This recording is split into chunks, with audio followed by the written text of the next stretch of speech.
Hello, everyone. Welcome to Online Seller UK podcast. My name is Prabhat, and we're doing this Marketplace RoundUp podcast for some time. Today, I've got Ian with me from SellerSnap. So, Ian, welcome to our podcast. Hey, Prabhat. Thank you so much for having me. I've caught a couple of episodes in the past, so I'm really excited to be here and do one of these chats with you.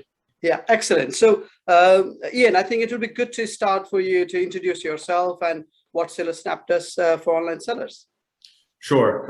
Like you said, my name is Ian. I'm the head of sales and customer success here at SellerSnap.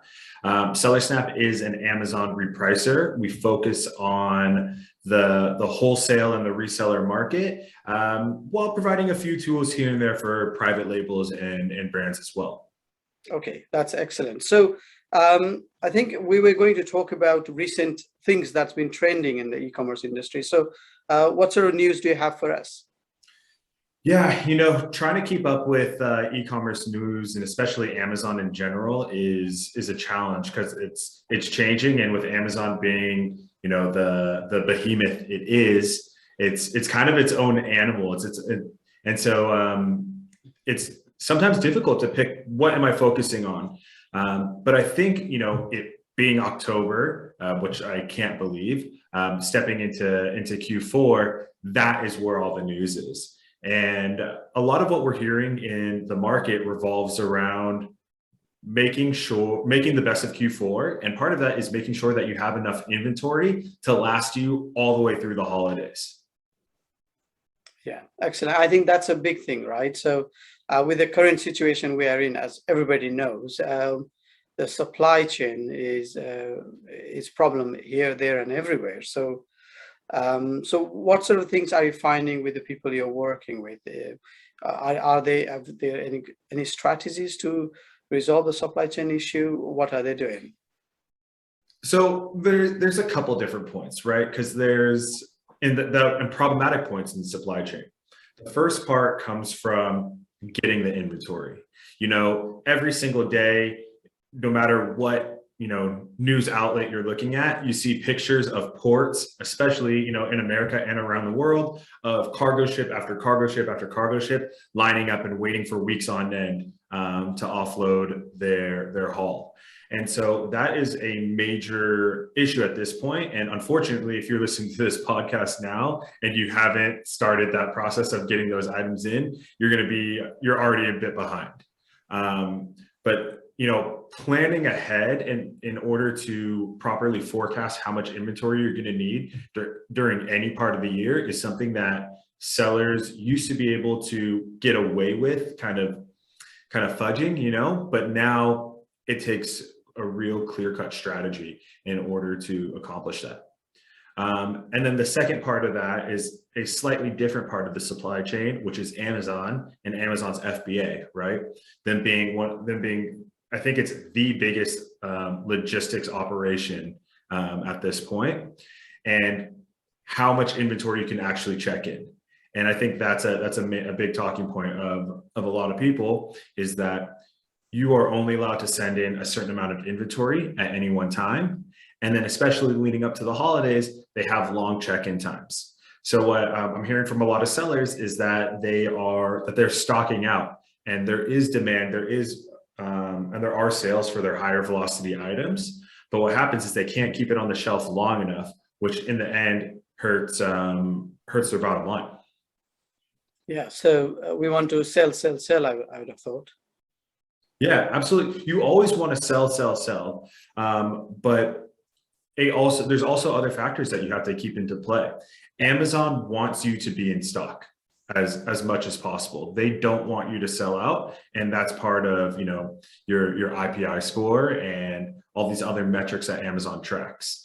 And also as a consumer, you start to learn about these. You have your favorite brands. You start to learn about new brands, and that is what you want. And it is frustrating as a consumer, and I feel it too, when I'm trying to buy something and it's unavailable and I can't get it through Amazon. So one of the things that a lot of our sellers are doing, and I know there's a lot of diversification in this market, is that 3PL, that third-party logistics providers. that you can lean on if you don't have your own warehouse. And what that allows is that you can have a balance of inventory between your FBA or fulfilled by Amazon inventory and your FBM or fulfilled by merchant inventory. Okay. And that sometimes I've heard also with IPA score, if things are stranded in the inventory, that's also has an impact. So I don't know. I personally don't know how much of an impact there is, but I've heard that's also going to create a negative impact there. Some time ago, I spoke with one of the sellers, and apparently their stock got held up in another FBA warehouse in Germany, and it wasn't supposed to be there for whatever reason, but that had a negative impact in their IPA score. So yeah, sometimes it's very difficult to find out why, and then it's just going through the checklist sometimes that does help. So okay, cool. So yeah, let's move on to another news that you have, Ian.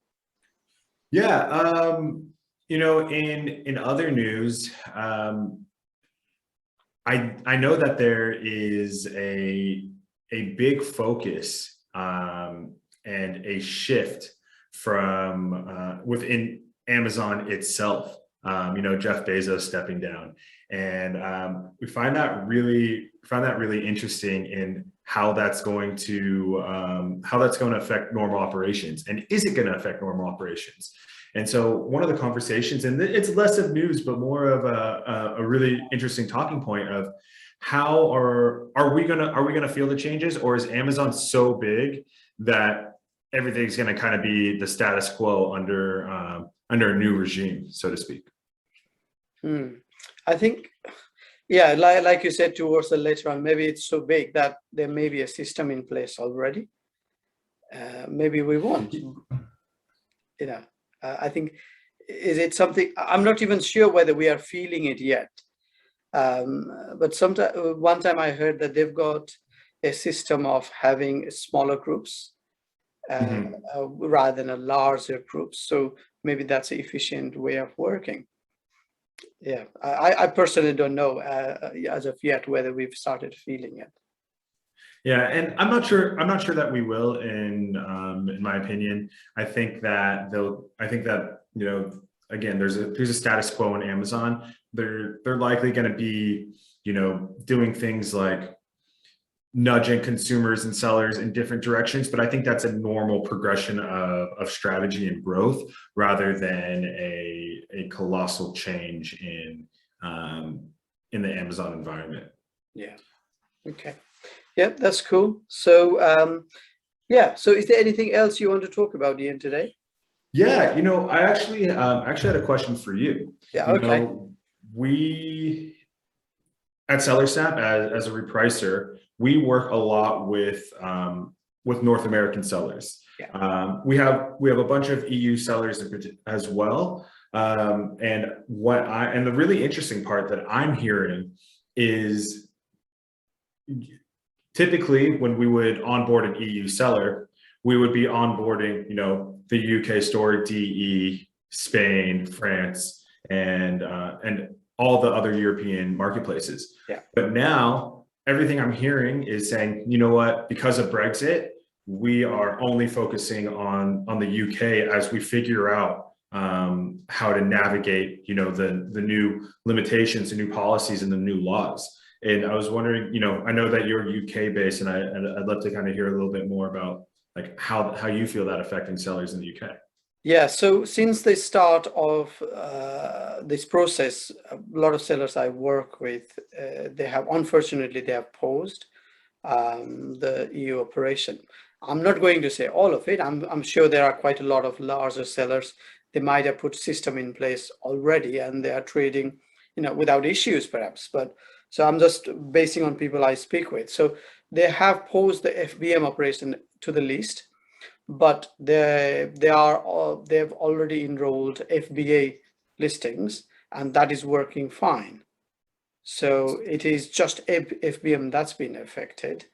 So it's just due to the amount of paperwork that needs to be done to send the stock from UK to mainland Europe.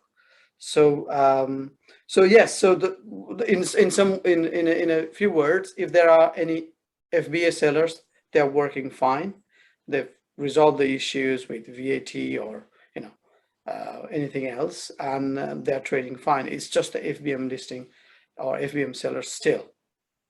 Some of them I'm speaking with, they are not trading at all, and they are just focusing on the UK market because, as you know, the online, with the online industry, the speed, it's all about the speed. Right. You can't get the stock on time. If you can't deliver on time, it's not going to work for any of us. Yeah, and the vice versa as well. So I work with some of other Amazon sellers who is based on the mainland Europe, and then they sell in Europe, but also they sell in the UK, and they stopped sending stock to the UK customer. Now this is related with FBM listing only. For Right. FBA, I've not seen any issues. It's going on fine. It'll be interesting to see, this year, kind of bring us back full circle to the conversation that we had earlier. Knowing that having FBM as a backup is helpful to making sure that I have continuous sales should my FBA inventory run out. And so it'll be interesting to see this year if that is going to affect sellers, because in both directions, because you're saying that FBA is running as normal, but FBM is the challenging point. And if FBM is a challenging point and I don't have that backup, it's going to sellers are going to have to get creative in how they keep orders flowing and generating revenue. Yeah, so there are I know there are providers who can third party, as you know, third party picking and packing companies. They can store the stock and then fulfill it for you in the mainland Europe, anywhere. I'm sure there is a solution to this, but I didn't want to end up in a negative saying everybody has a problem, but there is a solution to that. Sure. If anybody's listening here, if you want to look into different FBM providers, we've got a friend, Andy Hooper, from Global E-commerce Experts. I know they've got warehouse in the Netherlands, for instance, so they can serve the EU customers from there, I hope. So do check out their website if it needs to be. Yeah, that makes a lot of sense, and we've been seeing expansions in the 3PL market as well, and in the US, especially as sellers are trying to provide the FBM service, and also what do they call it? And also Prime as an FBM seller. You need to have those hubs in the strategic locations, regardless of where you are, whether it's in North America or in Europe as well. Yeah, absolutely. So I think it's good to round up. So is there anything else you want to add, Ian, today before we close? I think that the last thing I'm gonna have to stick in there is, especially as a repricer, right? Yeah. Is how you reprice these items that are that you might have an FBA and FBM, and a little strategy, and then some of the logic that we use is that at SellerSnap is we actively reprice that FBA offer, and we reprice the FBM offer simultaneously, slightly above the FBA listing.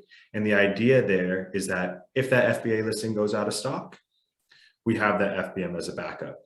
And the same logic applies if that FBA item gets back ordered, for example. If you're waiting for it to check in, but the FBM will kind of take over until you actually have fulfillable quantity.